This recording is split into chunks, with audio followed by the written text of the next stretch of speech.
back to Into the Word with me, Pastor Jonty, and Vanessa. And this is, of course, your bite-sized dose of Bible for the week. So what are we doing this week? Look, it's a great one because we are still in that season of Epiphany, right?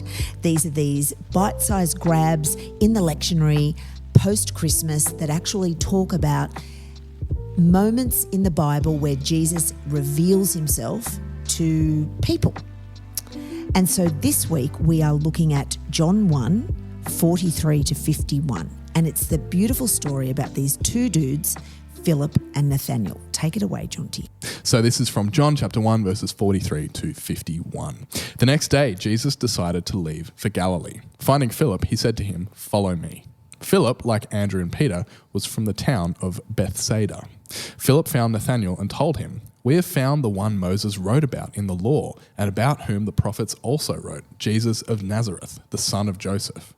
"Nazareth? Can anything good come from there?" Nathanael asked. "Come and see," said Philip. When Jesus saw Nathanael approaching, he said of him, "Here truly is an Israelite in whom there is no deceit." "How do you know me?" Nathanael asked. Jesus answered, "I saw you while you were still under the fig tree before Philip called you." Then Nathanael declared, "Rabbi, you are the Son of God. You are the King of Israel." Jesus said, "You believe because I told you that I saw you under the fig tree. You will see greater things than that." He then added, "Very truly I tell you, you will see heaven open and the angels of God ascending and descending on the Son of Man." Wow. There we go. How good is it?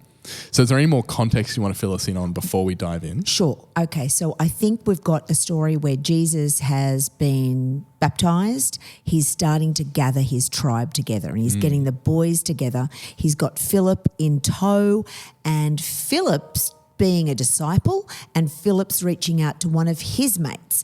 And this is where the story picks up. So Philip has linked up with Nathanael, his mate, who later becomes Bartholomew, who is one of the 12 in the rat pack. The disciples, that's right. The crew. The crew, that's right.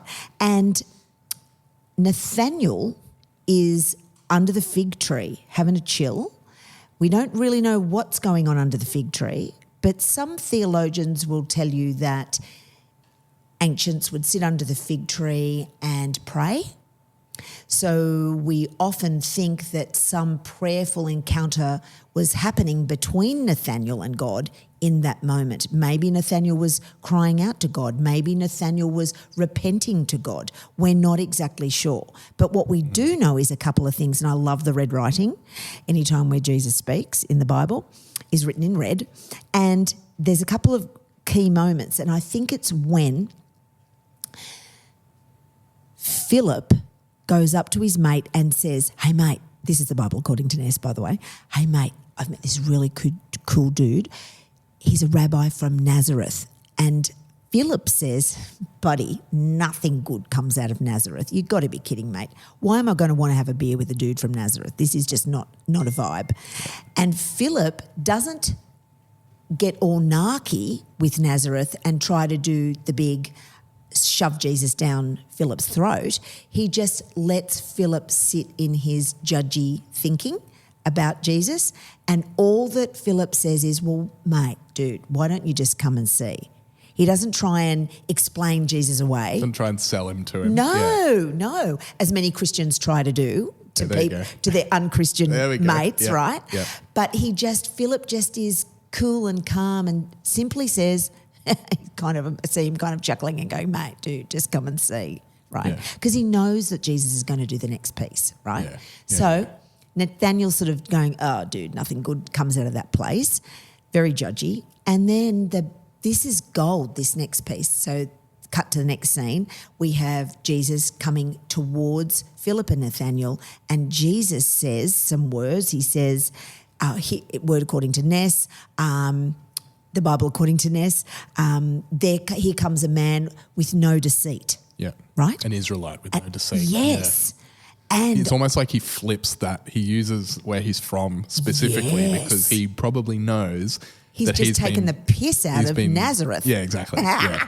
That's right. Yeah. A geological dig. Yeah. That's right. Yeah. Exactly. A geographical dig, should I say. Yeah. And I saw you, and he says, "Dude, how do you know me?" And then Jesus says, I saw you under the fig tree. Yeah. Whoa, bum, bum, bum. Because here we have a moment that there's obviously been a very private, intimate moment under the fig tree between Nathanael and God. Yeah. And Jesus is pointing that out to Nathanael, that he is aware that he's had this moment under the tree. We don't know what it was about. We don't know.